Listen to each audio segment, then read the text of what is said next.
देखिए, जिला परिषद सदस्य के रूप में जो हमारी जिम्मेदारी है उसको हम बढ़ चढ़कर निभाने की कोशिश कर रहे हैं, लेकिन तमाम जो रुकावटें हैं, तमाम जो पदाधिकारी कर्मचारियों का जो साथ नहीं मिलना है, तो इस बात को लेकर मलाल भी है, आक्रोश भी है और कहीं न कहीं जनसुराज से प्रशांत।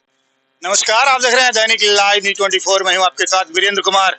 बिहार बदलाव यात्रा पर निकले नेता धर्मदेव यादव पूरे काफिला के साथ आज कर्पूरी चौक पर कर्पूरी के प्रतिमा पर माल्यार्पण करके अपनी राजनीतिक आज से यात्रा शुरू कर दी। जैसा कि जानते हैं, प्रशांत किशोर पूरे बिहार में बदलाव यात्रा के लिए एक मुहिम चला रखा है। ऐसे में आज भावी प्रत्याशी हैं जो झाझा विधानसभा के धर्मदेव यादव, आज उन्होंने पूरी टीम के साथ यात्रा पर निकले। बहुत जगह उनका दौरा है। अब देखना दिलचस्प होगा कि आगामी विधानसभा में बिहार कितना बदल पाता है और बिहार की जनता कितनी बदल पाती है। वैसे भी लोगों का कहना, स्कूल का बच्चा जो बैग होता है, स्कूल का बस्ता क्या बदलेगा बिहार की राजनीतिक नक्शा। देखिएगा हमारी बहुत ही खास रिपोर्ट।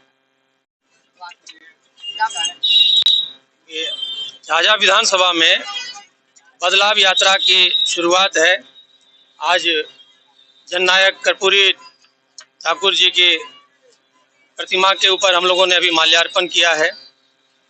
समता मूलक समाज की स्थापना की परिकल्पना जननायक कर्पूरी ठाकुर जी की थी और जनसुराज की भी यही परिकल्पना है कि बिहार जो अपने ही देश में सबसे पीछे है, सबसे नीचे है, हर एक मामले में उसे किस प्रकार से दूसरे राज्यों के मुकाबले में, अग्रणी राज्यों के मुकाबले में हर एक मामले में खड़ा कर सके, यही प्रयास है जनसुराज का, यही लक्ष्य है हमारा, यही हमारी सोच है। इसी सोच को जन जन तक पहुंचाने के लिए आज हम लोग निकले हैं विधानसभा बदलाव यात्रा पर। जिस तरह जनसुराज के प्रशांत किशोर का कहना है, स्कूल का बस्ता बदलेगा बिहार की राजनीति का रास्ता। जी बिल्कुल। तो क्या लगता है, स्कूल का बस्ता खुशहाली का रास्ता है, बिहार के बदलाव का रास्ता स्कूल का बस्ता है। बिहार के बच्चों के अच्छे सुनहरे भविष्य के लिए अच्छी शिक्षा का जो रास्ता है वो है स्कूल का बस्ता।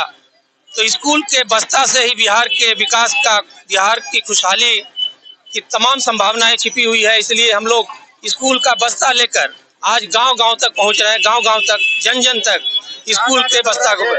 आज अभी यहाँ से हम लोग जाएंगे गांधी मूर्ति के पास, वहाँ माल्यार्पण करेंगे। गांधी जी के ऊपर माल्यार्पण के बाद फिर बाबा साहब अम्बेडकर की मूर्ति पर झाझा में जो है उन पर माल्यार्पण होगा। इसके बाद फिर हम लोग सिमुलतला जाएंगे, वहाँ सर्वोदयी नेता हैं शिवानंद भाई और सरला बहन जी, उनके प्रतिमा पर हम लोग माल्यार्पण करेंगे। चरैया में बाबा साहब अम्बेडकर की मूर्ति है, फिर वहाँ पर जाकर हम लोग माल्यार्पण करेंगे। वहाँ से जाकर फिर केतरू नवादा में मजार है, वहाँ अकीदत के 2 फूल हम लोग वहाँ चढ़ाएंगे। फिर पूरे इस बिहार में गिद्धौर की जो दुर्गा माता है, बड़े ही प्रसिद्ध हैं, तो उनके यहाँ वंदन करेंगे। फिर वहाँ से आगे हम लोग लक्ष्मीपुर जाएंगे, वहाँ बाबा साहब अम्बेडकर की प्रतिमा के ऊपर माल्यार्पण करेंगे। इस तरह से हमारी सभा वहाँ स्थगित होगी करेंगे। लगातार धर्मदेव क्षेत्र में बने हुए आप जिला परिषद सदस्य की, तो क्या लग रहा है, जनता का क्या रुझान दिखता है? देखिए, जिला परिषद सदस्य के रूप में जो हमारी जिम्मेदारी है उसको हम बढ़ चढ़कर निभाने की कोशिश कर रहे हैं, लेकिन तमाम जो रुकावटें हैं, तमाम जो पदाधिकारी कर्मचारियों का जो साथ नहीं मिलना है, तो इस बात को लेकर मलाल भी है, आक्रोश भी है और कहीं न कहीं जनसुराज से प्रशांत किशोर से जुड़ने का एकमात्र ये कारण भी है कि जब तक बिहार का जो सिस्टम है वो नहीं सुधरेगा। आज बिहार के सिस्टम का पुर्जा हिला हुआ है, पुर्जा सड़ा हुआ है, पुर्जा जाम हो गया है, कोई काम करने के लिए तैयार नहीं है। तो ऐसे में जिला पार्षद के तौर पर कहीं न कहीं हमको दिक्कत महसूस हो रही थी और इसलिए हम लोग निकले हैं कि चाहे वो क्षेत्र शिक्षा का हो, चाहे वो रोजगार व्यापार का हो, खेती का हो, चाहे महिलाओं के रोजगार का हो, तमाम क्षेत्र में जो परेशानियां हैं, सरकार के भ्रष्टाचार के चलते, सरकार के पदाधिकारियों कर्मचारियों के निकम्मा पर नकारापन और मनमानी के चलते जो सब कुछ ठप पड़ा हुआ है बिहार में, तो उस जंग को खत्म करने के लिए हम लोग जो है निकले हैं और इसीलिए जनसुराज को जो है जन जन तक पहुंचाने की कोशिश कर रहे हैं। एक एक आदमी को खड़ा करना चाह रहे हैं इस सिस्टम के खिलाफ में। जब तक सिस्टम नहीं जागेगा, जब तक सिस्टम काम नहीं करेगा, तब तक बिहार का भला नहीं होगा। आज बिहार में आप जो भी देख रहे हैं वो यहाँ के नौजवान जो हरियाणा, पंजाब, कर्नाटका, केरला, महाराष्ट्र, गुजरात, इन तमाम राज्यों में जाकर जो खट कर लाते हैं, उनकी कमाई के पैसे से हमारी सरकार की भी अर्थव्यवस्था चल रही है और बिहार की भी अर्थव्यवस्था चल रही है।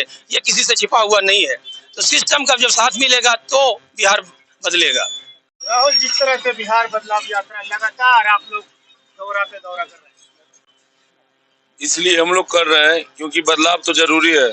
इसलिए हर विधानसभा 243 विधानसभा क्षेत्र में हम लोग के प्रत्याशियों के द्वारा अपने प्रयास से पूरे जन जन, गांव, टोला, मोहल्ले तक जो भी महान पुरुष हैं उनको माल्यार्पण कर हम लोग एक ऐतिहासिक चीज साबित कर रहे हैं कि जहाँ पे जो कोई भी दल वाले जो है इस जगह पे लोग जाते नहीं है। आप देखे होंगे चकाए विधानसभा से जब मैं विधानसभा बदलाव यात्रा निकाला तो बंधु महतो जी के गांव में जाके, पैतृक गांव में जाके हम लोग वहां से स्टार्ट किया, शुरुआत की केंदुआ लेवार में। तो समझ सकते हैं कि उसी तरह झाझा में भी आज भव्य तरीके से सैकड़ों गाड़ियां गाजा बाजा डीजे के साथ लोगों तक मैसेज जाए कि भैया विधानसभा बदलाव होना ही चाहिए, क्योंकि यहाँ पे दो ही परिवार के लोग बने हुए हैं। तो तीसरा विकल्प के रूप में जनसुराज आई है। तो जो भी प्रत्याशी आते हैं और इस बार अगर नए विकल्प में, अगर नई व्यवस्था के तहत अगर बनाते हैं तो यहाँ के बिहार में जो रहने वाले लोग हैं उनको 2 महीने में साफ साफ दिखने लगेगा कि मैं एक नए बिहार में रह रहा हूँ। ये अभी जो व्यवस्था चल रही है, अब समझ लीजिए कि भ्रष्ट नेता के बारे में अभी उजागर कर रहे हैं, जवाब तक नहीं दे पा रहे हैं। पिछले दिन देखे होंगे प्रशांत किशोर जी अशोक चौधरी जी पे निशाना साधे 200 करोड़ रुपया का अवैध मतलब संपत्ति अर्जित किए हुए हैं, बेनामी संपत्ति है, लेकिन अभी तक जवाब उनके तरफ से कुछ ठोस जवाब नहीं आया।